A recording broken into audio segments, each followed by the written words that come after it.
सिर्फ तुहाडे सामने एक रवायत ही पेश कर देवां और उस तो बाद मैं कोई गल भी ना करा तो इस जुम्मे का इस बयान का मुल पै जाएगा। और रवायत मिशकात शरीफ के अंदर है, नबी अलैहिस्सलाम ने शबान के आखिरी दिनों के अंदर शायद आखिरी दिन होवे, उस वक्त आप अलैहिस्सलाम ने एक खुतबा दिता, रमज़ान मुबारक की फजीलत बयान की थी, रमज़ान मुबारक की अजमत बयान की थी। क्योंकि कोई बंदा किसी घर मेहमान बन के जाता है या किसी के घर मेहमान आंदा है तो वह बड़ा खुश होता है। वो इंसान अपने बच्चों को, अपने घर वालों को उहदे बारे दसदा वे, मेरा खास मेहमान है, मेरा खास दोस्त है, तो फिर उस लिहाज नाल बच्चों की तरबियत करता है। बच्चों को कहा जाए कि मेरा फलां दोस्त इतना करीब है, तो मेरे इतने एहसान ने, फिर बच्चों के जेहन अंदर गल होंदी है, यार बड़ा आला किस्म का मेहमान है, गल करनी सोच समझ के करनी है।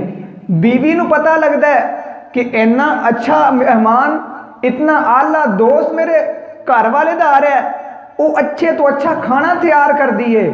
कुर्बान जावा, रमज़ान मुबारक रब का मेहमान है। अगर असी मुसलमान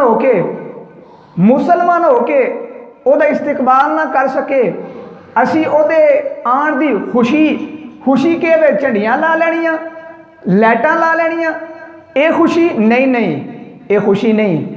ढोल बजा लेने खुशी है नहीं, खुशी के वे ओदे वास्ते तैयारी करना, ओदे आन ते इंसान दे दिल दे अंदर एक अपना जज्बात पैदा होना कि अल्लाह तेरा शुक्र है।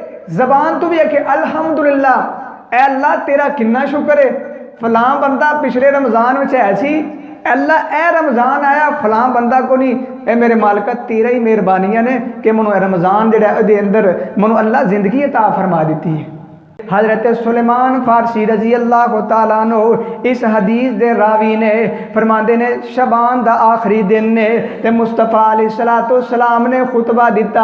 आका अलैहिस्सलाम फरमाते ने, ऐ लोगो तुहाडे ऊपर एक ऐसा महीना साया करने वाला है जिहड़ा बड़ियां अजमतां वाला ते बरकतां वाला महीना वे। इतना अजमतां वाला महीना है, फरमाया उहदे अंदर एक रात ऐसी है जिहड़ी 1000 महीने तू बेहतर है, 1000 महीने तू बेहतर है। ए नबी अलैहिस्सलाम अपने सहाबा की तैयारी करवा रहे हैं। आप अलैहिस्सलाम रमज़ान, जिस तरह मैं पहले भी अर्ज किया, जिस मेहमान जिहड़ा आ रहा है ओदी फजीलत अजमत जिन्नी ज़्यादा होवे बयान की जाए तो घर वाले उन्ना चौको चबंद होके ओदी तैयारी करते हैं। तो मेरे मुस्तफा अलैहिस्सलाम ने भी यही ही ना अपने सहाबा नू तैयार करने वास्ते फरमाया। आका फरमाते ने, एक रात एक ऐसी वे 1000 महीने नालों बेहतर है। अगों आका अलैहिस्सलाम फरमाते ने, अल्लाह पाक ने रोज़े तुहाडे ते फर्ज किए ने, उहदे अंदर जिहड़ा क़याम करने आ ना, चाहे कोई बंदा 8 पढ़दा है, 20 पढ़दा है, 4 पढ़दा है, 2 पढ़दा है, क़याम जिहड़ा क्या फरमाया, वो क़याम जिहड़ा वो नफल है, नफली इबादत है। रोज़े फर्ज ने, बाद बंदे थे कहते ने यार जिन्हें तरावियां नहीं पढ़ियां तो रोज़े ही कोई नहीं, ना ये कोई मसला नहीं। नबी अलैहिस्सलाम ने फरमाया, आप फरमाते हैं रोज़े फर्ज ने, क़याम फर्ज नहीं। क़याम जिहड़ा वो नफली इबादत है, अगर करोगे तो सही बुखारी के अंदर हदीस है। आप फरमाते हैं जिहड़ा बंदा ईमान की हालत के अंदर और अल्लाह नू यानी सवाब की नीयत है क़याम करदा रमज़ान का, अल्लाह पाक उस बंदे दे तमाम पिछले गुनाह, छोटे गुनाह अल्लाह माफ़ फरमा देंदा है। एक अजमत, एक मुकाम है। लेकिन इसका मतलब यह नहीं कि नफली तो छड़ दो, ना, ये इतना अजमत वाला काम है, अल्लाह गुनाह माफ़ कर रहा है। आई अगे आप अलैहिस्सलाम ने इरशाद फरमाया, आप फरमाते ने जिहड़ा बंदा इस महीने दे अंदर, रमज़ान मुबारक दे महीने दे अंदर नफली इबादत करदा है, नफली नेकी करदा वे, अल्लाह पाक उन्होंने फर्ज का सवाब दे देंदा है। तो जिहड़ा बंदा इस महीने दे अंदर एक फर्ज अदा करता है अल्लाह 70 फर्जां दा सवाब अता फरमा देंदे ने। अगे फरमाया ए मेरे सहाबा ए महीना सबर वाला महीना में। केड़ा महीना में?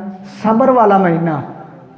ये अंदर सबर करना है, खाना भी कोल है, हर चीज़ मौजूद है, पानी भी मौजूद है, कोई वेखण वाला भी कोई नहीं, इस दे बावजूद इंसान सबर करता है। ते नाल ही मेरे मुस्तफा अलैहिस्सलाम ने इरशाद फरमाया ए सबर वाला महीना ते अल्लाह ने सबर दा अजर जन्नत रखी है। जिहड़ा सबर कर लेगा अल्लाह नूं जन्नत अता फरमा देगा। अगे फरमाया ए मेरे साहबा ए महीना हमदर्दी दा महीना है, गम खारी दा महीना में। यानी अमीर बंदे ने जिन्हां कोल हर तरह की नेमत मौजूद है, वो भी फजर की अजान तो लैके मगरब तक यह नहीं है कि पैसे बड़े ने, माल बड़ा है, दौलत बड़ी है, नहीं असीं जो मर्जी करिए, नहीं। ये अंदर अल्लाह पाक फरमाते ने उन्होंने भी हमदर्दी के जज्बात पैदा होणगे। गम खारी यार असी दोपहर का खाना नहीं खादा या 12-13 घंटे जी खाना पीना नहीं खादा, साढ़े ते के गुजर रही है। वो भी तो बंदे हैं ने जिहड़े 2-2 टाइम 3-3 टाइम खाना नहीं खाते, उन्होंने घर के अंदर आटा कोई नहीं, उन्होंने घर के अंदर आंडी पकाना, तो पैसे कोई नहीं। तो यह महीना केड़ा वे? गम खारी दा। यह महीना केड़ा? हमदर्दी दा। तुहाडे अंदर एहसास पैदा होएगा यार फलां बंदा है, वो गरीब है, माड़ा है, यार ओदे घर ना सी कोई चीज़ दे भी है, वो भी सहरी कर लवे, वो भी अफतारी कर लवे। आप अलैहिस्सलाम अगे के इरशाद फरमाया, आप फरमाते ने ए महीना ऐसा महीना वे जिस महीने दे अंदर अल्लाह ने ईमान वालियां दे रिज़क दे अंदर इजाफा फरमा दिता है। देखो कई बंदे ने रमज़ान मुबारक के अंदर हर तरह का फ्रूट खा रहे हैं। आम दिनों के अंदर देखो एक भी फ्रूट नहीं आता, तो जिस रमज़ान आता अल्लाह पाक बरकत इन्नी पाता, कोई पकौड़े खा रहा है, कोई समोसे खा रहा है, कोई फ्रूट खा रहा है। ये अल्लाह की तरफों एक अल्लाह पाक ने इजाफा बरकत पाई है। अगे आप अलैहिस्सलाम फरमाते ने जेड़ा बंदा किसी बंदे की अफतारी करवांदा वे, अफतारी करवांदा है, आप फरमाते ने अल्लाह पाक उस बंदे दे गुनाह भी माफ़ करता है, अल्लाह उन्हें जहन्नम तो आज़ाद भी कर देता है। अगे दे तीसरे लफाज बोले, आप फरमाते ने अल्लाह पाक उस बंदे नूं जिस बंदे रोज़ा रखा है, दूसरा बंदा अफतारी करवा रहा है, अफतारी करवाने वाले नूं अल्लाह उन्ना ही अजर देगा जिन्ना रोज़ा रखने वाले नूं है। आपने फरमाया एक जर्रा भर भी किसी दे अजर दे अंदर कमी नहीं आएगी। नहीं कि जिन्हें अफतारी करवाई उन्होंने अजर लभ गया, जिन्हें रोज़ा रखा है उन्होंने अजर नहीं, दोनों बराबर अजर मिलेगा। तो सहाबा किराम ने पूछ लिया अल्लाह के नबी अलैहिस्सलाम जी, कोई बंदे ऐसे भी होंगे ने जिन्हों को इन्ना माल मुयसर नहीं होंदा, तो आपने उस वक्त अल्फाज बोले, आप फरमाते ने जिस बंदे ने दुध दे घुट नाल या कच्ची लस्सी नाल, जिन्हों कहने ना असीं दुध विच पानी पा के कच्ची लस्सी बना लेना, आपने फरमाया ਉਹਦੇ ਨਾਲ एक घुट पिया था पानी का घुट दे दिता, या एक खजूर दे नाल किसी की अफतारी करवाई, अल्लाह करीम उस बंदे नूं भी जहन्नम तो भी आज़ाद करेगा, अल्लाह गुनाह भी माफ़ फरमाएगा। अगे आप फरमाते जिस बंदे ने पेट भर के अफतारी किसी करवाई, सही सैर होके, फरमाया क़यामत वाले दिन होएगा, हर बंदे नूं प्यास लगी होगी, नफसा नफसी का आलम होएगा, मैं मुहम्मद सल्लल्लाहु अलैहि वसल्लम उस बंदे नूं अपने होठ तो पानी पिलावांगा, उन्होंने प्यास नहीं लगेगी, यहाँ तक कि जन्नत के अंदर दाखिल हो जाएगा। आप अलैहिस्सलाम अपने सहाबा की तरबियत कर रहे हैं। अगे आप अलैहिस्सलाम फरमाते ने सहाबा ए महीना रहमत वाला भी है, मगफरत वाला भी है, और आप अलैहिस्सलाम फरमाते ने जहन्नम तो आज़ादी वाला भी।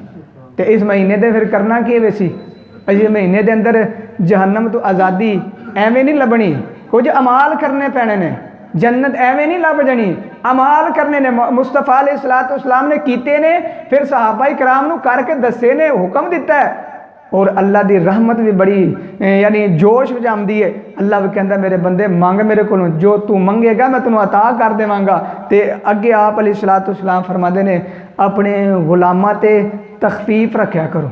रमज़ान का महीना आ जाए ना, तुहाडे मतहत कोई भी मुलाजम है, आप अलैहिस्सलाम फरमाते ने उहदे ते बोझ ज़्यादा नहीं पाना, रमज़ान है उहदी हया कर लवो, रमज़ान मुबारक आ गया तो उहदा अदब एहतराम विच उन्हां ते बोझ कम कर देवो, तो इहदा अजर सवाब के मिलेगा। वही आप फरमाते ने अल्लाह उहदे गुनाह भी माफ़ करेगा, अल्लाह जहन्नम तो आज़ादी भी दे देगा। छोटे छोटे काम वेखो रमज़ान मुबारक दी फजीलत अजमत नबी अलैहिस्सलातु वस्सलाम दस रहे ने अपने सहाबा कराम नूं। मिशकात दे अंदर हदीस